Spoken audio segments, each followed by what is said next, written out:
après cette traversée du désert, après 40 jours de carême, après une semaine sainte de prière et de pénitence, la lumière se lève enfin dans la nuit pour nous offrir un jour nouveau. C'est Jésus qui vient se manifester aux disciples et la crainte, la peine, la douleur se dissipent. Entrons-nous aussi dans la joie du mystère de la résurrection du Christ. Jésus s'est livré, il est passé par la mort, par les enfers, et il remet maintenant la mort à sa place. Et il faut que nos cœurs de chrétiens puissent eux aussi se réjouir comme ceux des apôtres. Donc c'est maintenant à nous de courir par-delà les sentiers du monde pour annoncer notre joie et la bonne nouvelle. Le Christ, Jésus, notre Seigneur, a vaincu la mort, il est ressuscité. Alléluia, Amen.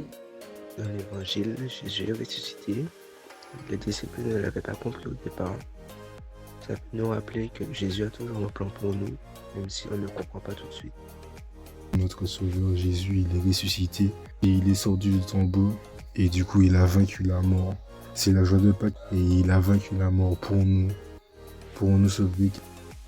Ce texte vous invite à la joie, à ne pas rester dans vos états de mort, mais à venir avec Dieu dans cette résurrection.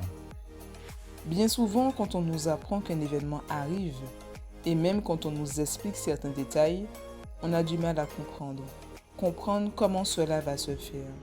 Jésus a été déposé au tombeau, mais pour qu'il ressuscite d'entre les morts, son corps ne devait pas rester au tombeau. Jésus passe de l'état de tombeau à ciel, de visible à non palpable. Il fallait que Jésus soit crucifié, mort, enseveli, descende aux enfers et que le troisième jour il ressuscite. Il fallait qu'il passe de ce monde à notre Dieu le Père. À l'exemple de Jésus, il y a des événements par lesquels on doit passer pour grandir en toute humilité. Grand frère Jésus, aide-nous à accepter de mourir, de faire taire certaines choses en nous et dans notre vie pour vivre autrement par toi, avec toi et en toi. Merci Jésus d'avoir accepté cette passion. Lorsque Simon-Pierre et l'autre disciple, celui que Jésus aimait, arriva au tombeau, il n'a pas compris que selon l'Écriture, il fallait que Jésus ressuscite d'entre les morts. Une joie immense, notre Seigneur Jésus-Christ est ressuscité des morts. Avec beaucoup d'amour dans son cœur, Marie-Madeleine n'oublie pas. Elle vient pour rendre un dernier hommage à Jésus. Mais le tombeau était vide. La pierre avait déjà été roulée. Jésus a écrasé la mort. Celui qui a accepté de souffrir à notre place, celui qui a été condamné comme meurtrier, celui qui a accepté de donner sa vie pour nous, Dieu le Père l'a ressuscité des morts. Et c'est dans sa résurrection que nous trouvons la vie éternelle, une vie nouvelle. En ce dimanche de Pâques, mes frères et sœurs, demandons à Dieu de nous aider à sortir de tous nos tombeaux.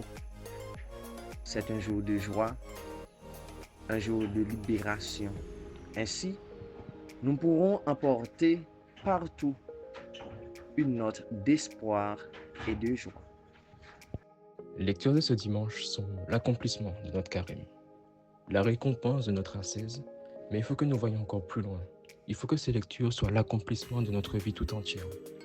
Cette récompense que Dieu nous promet, cette éternité de bonheur à ses côtés, la vie éternelle en notre Seigneur Jésus-Christ, il ne le propose pas pour certains prédestinés, il le propose pour tout le monde, pour tout homme qui décide d'imiter la vie du premier ressuscité, pour tout homme qui décide d'imiter la vie que Jésus a menée sur terre, pour tout homme qui décide de mourir à lui-même, pour que la volonté du Père se fasse en lui, et ce chaque jour. Mais commençons rien que pour aujourd'hui, et on verra demain. Dieu nous donnera la force. La Pâque du Seigneur, à travers laquelle nous célébrons la résurrection de notre Rédempteur. Jésus vient de briser la mort et nous ouvre sur l'espérance et le bonheur.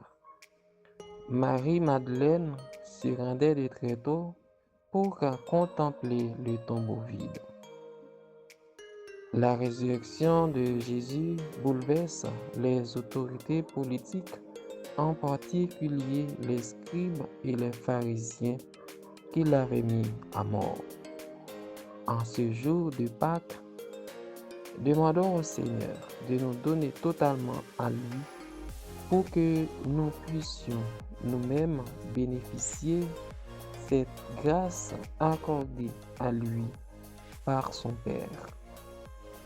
Jésus savait ce qu'il attendait, pourtant il n'a pas fui.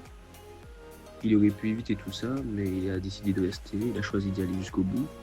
Il a accepté de souffrir, de mourir pour qu'on soit sauvé. Pas par obligation, mais par amour pour nous. Il aurait pu dire non, mais il a dit oui par obéissance à Dieu et par amour pour nous. C'est ça le vrai don de soi.